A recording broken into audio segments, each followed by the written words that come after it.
Halo semuanya, ini saya mau bagikan informasi tentang di segmen free dan answer, free question dan answer, free QA. Nah, ini free QA saya buka kemarin jam 7 pagi pertanggal 20 Juni ya. Nah, yang belum gabung pas kemarin bisa simak penjelasannya, dan yang sudah gabung bisa didengarkan lagi agar lebih jelas. Nah, ini saya jawab berdasarkan informasi dari website ysurakarta.ac.id dan pengalaman saya yang kemarin sempat mengikuti informasi dari jalur SPAN gitu. Nah, ada sekitar 20-an pertanyaan. Nah, pertanyaan pertama, Min, kalau nggak mengajuin UKT apa tetap ngumpulin berkas? Nah, ini pertanyaan yang sering banget muncul. Nah, dari website, sebelum jawab ini saya mau ngasih tahu info dari website YN Surakarta. Nah, informasi bidik misi di poin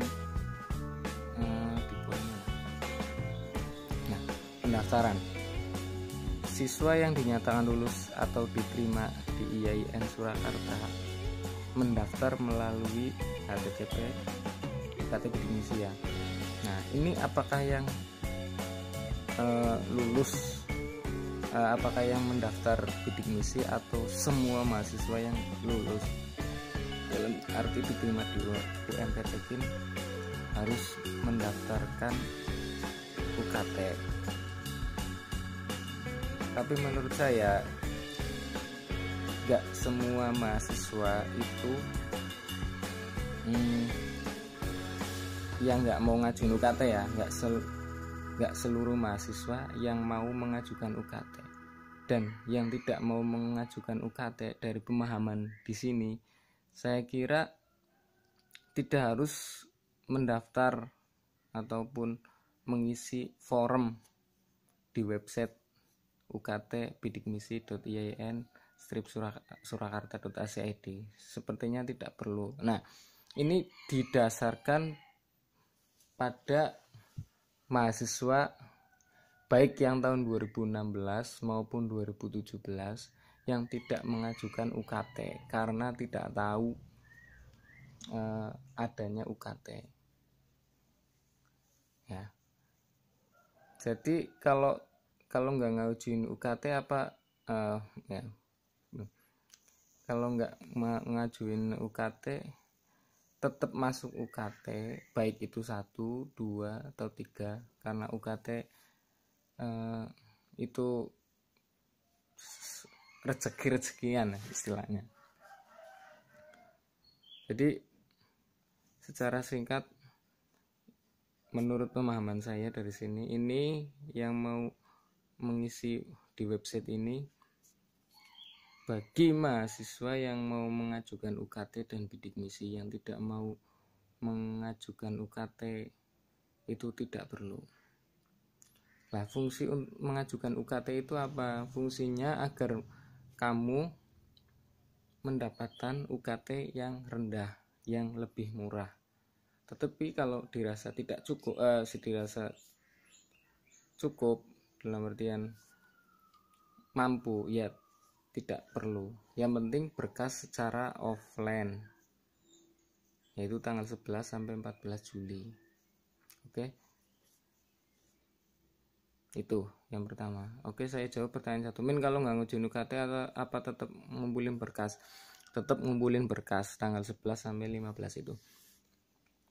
Kalau udah lolos bidik misi tahap 1 gimana? Nah, ini sebenarnya saya tanyakan di website yang ukt-bidikmisi.iain Surakarta itu, tapi belum ada jawaban. Intinya kalau lolos bidik misi 1 tetap buat jaga-jaga ya, tetap mengajukan bidik misi yang ada di website, alamat website ini.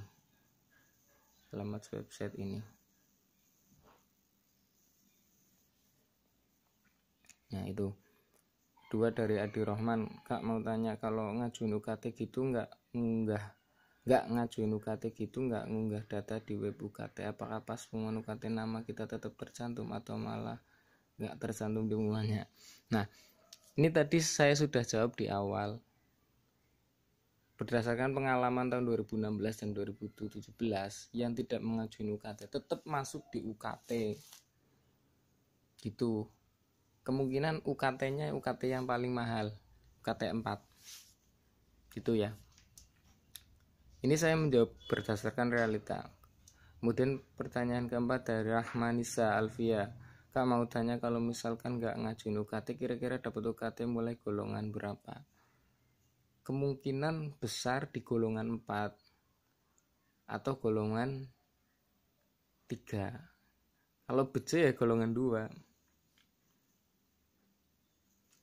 Ini Kak, ini kalau diisi sekarang boleh apa nunggu tanggal yang tercantum? Nah, lihat di ini adalah tampilan halaman UKT Bidik Misi .yain Surakarta yang mau mengajukan UKT atau bidik misi dan bidik UKT atau bidik misi, silakan mengisi form pendaftaran ini.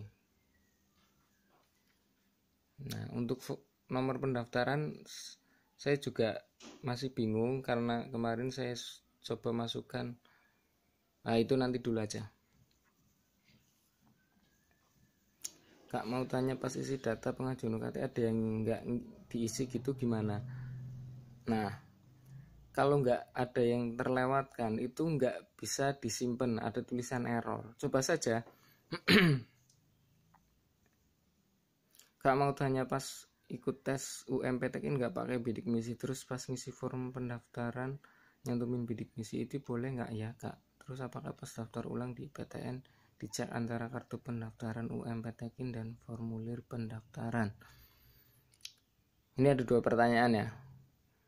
Kalau pas ikut tes UMPTN nggak pakai bidik misi, tes ngisi form pendaftaran nyantumin bidik misi. Nah ini juga saya belum bisa jawab, mending langsung ditanyakan di halaman website ini. Di situ ada kolom pertanyaan di sebelah sini di pojok, mending ditanyakan di situ ya. Nah terus apakah pas daftar ulang di PTN dicek antara kartu pendaftaran UMPTN dan formulir pendaftaran? Nggak dicek. Ini nggak dicek, yang dicek itu cuma yang ada di sini. Nah sini. Nah yang dicek itu yang menyerahkan bukti fisik ini ada A, B, C, D, E, F ya, bisa dilihat. Nah ini untuk mapnya, FUD biru, FUTK merah, fascia kuning, VP hijau. Jadi ketika mengumpulkan berkas ini sesuai dengan fakultas kamu. Itu tadi nggak dikumpulin ya, formulir SPAN.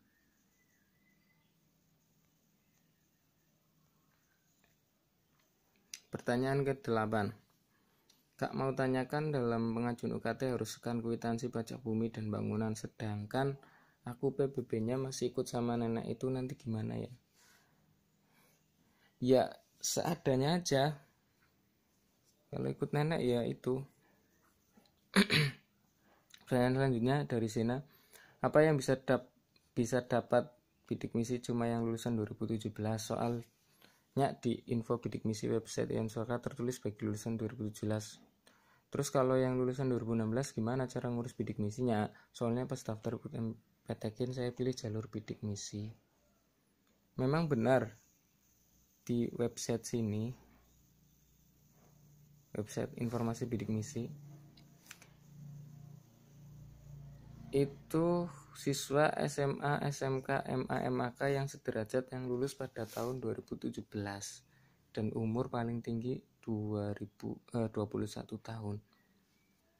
Nah, dari sini bisa dipahami. Tetapi kalau pengen kepastian, silakan tanya saja di di kolom pertanyaan di website Bidik Misi, di website pengajian UKT dan Bidik Misi. Tetapi saya mau menjawab sekali lagi dengan realita yang ada. Biasanya lulus tidak harus lulusan pada tahun yang sekarang. Tahun, jika mahasiswa telat pun kadang bisa mengajukan bidik misi gitu ya. Terus pertanyaan selanjutnya, apa yang bisa dapat bidik misi? Cuma ini pertanyaannya sama. Pertanyaan ke-10 dari Mawada Rahma. Kak, apakah yang slip gaji atau surat keterangan itu yang dimaksud itu bisa surat keterangan tidak mampu saja? Nah, surat keterangan slip gaji itu beda sama surat keterangan tidak mampu. Surat keterangan tidak mampu ya surat keterangan tidak mampu. Slip gaji ya slip gaji. Slip gaji itu keterangan berapa penghasilan orang tua per bulan. Nah, ini kalau misalkan orang tuanya menjawab pertanyaan ini juga. Sekalian saja ya pertanyaan 13. Kalau orang tuanya pedagang itu slip gajinya gimana? Itu bisa kalian teman-teman bisa minta ke RT ataupun lurah. Kalian buat template ataupun bentuk nama ini berpenghasilan ini, berpenghasilan sekian di bawah UMR ataupun UMR, ditandatangani Pak Lurah dan ditambah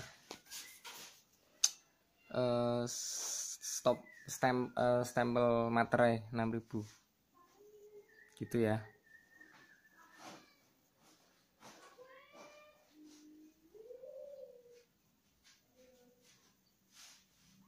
Pertanyaan selanjutnya,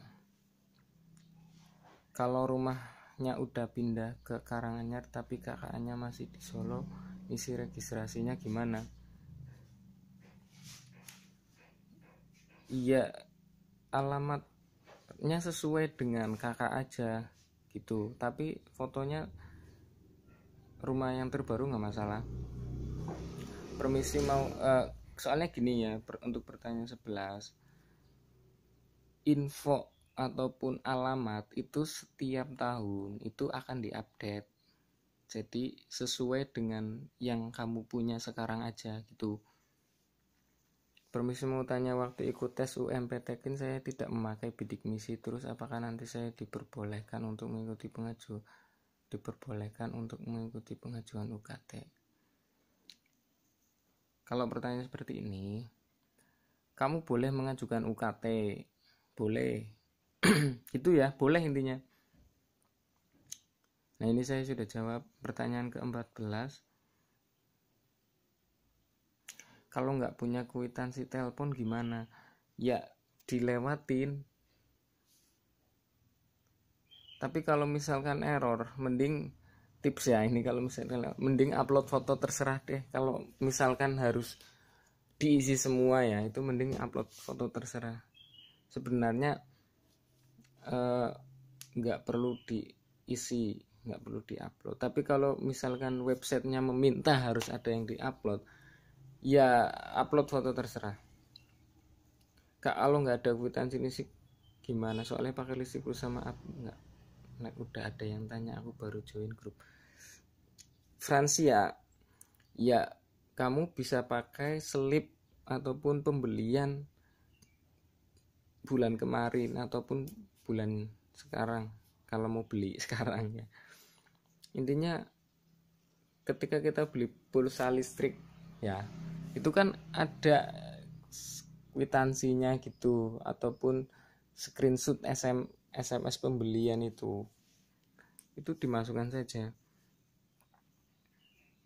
Kak, untuk slip gaji itu bapak ibu apa atau salah satu? Kalau dua-duanya bekerja, ya dua-duanya dikasih slip dong. Kak, sama mau tanya yang tentang peringkat kelas, juara dan lain-lain. Itu diisi untuk umum apa khusus buat yang ikut bidik misi? Nah, ini diisi untuk yang mau bidik misi dan yang mau ngajuin UKT tetap diisi. Kak, gimana kalau di rapot tidak ada keterangan rankingnya?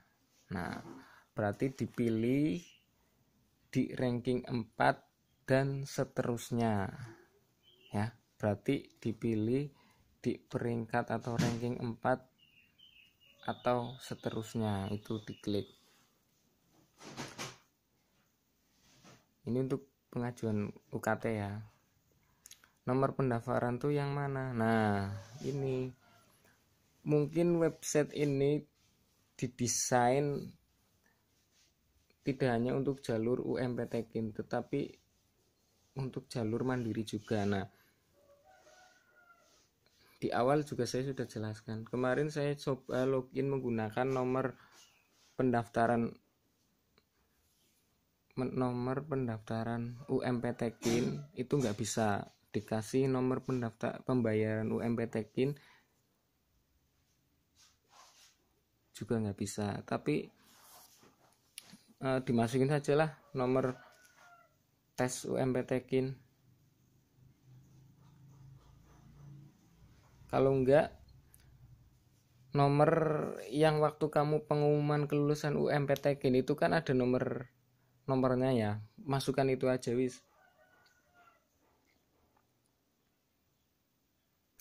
Pertanyaan ke-19, Kak, kalau rekening listriknya masih gabung sama punya kakek tapi sudah rumah sendiri gimana? Ya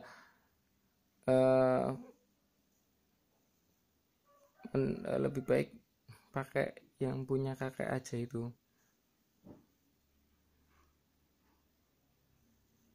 Nah, ini tanggal pendaftaran ya, pengajuan.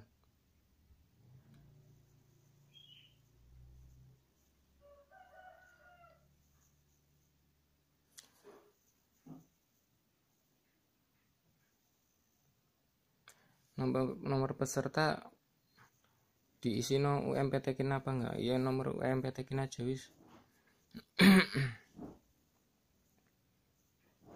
Kak, saya baru ketika itu sepaham saya baru ketika itu kita ke IAIN kan.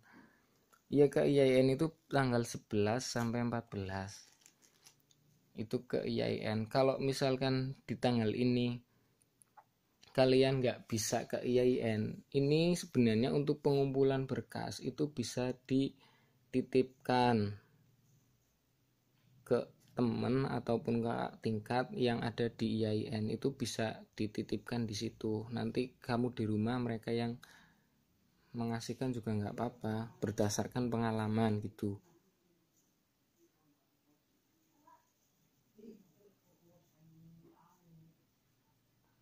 Itu aja ya. Ingat ya, pengisian itu tanggal 3 sampai 5 Juli. Tetapi kalau teman-teman pengen ngisi sekarang nggak masalah sih. Tapi cuma dikhawatirkan barangkali yang di-input itu pas tanggal 3 sampai 5 aja gitu. Terima kasih sudah mau mendengarkan. Jangan lupa untuk subscribe dan like.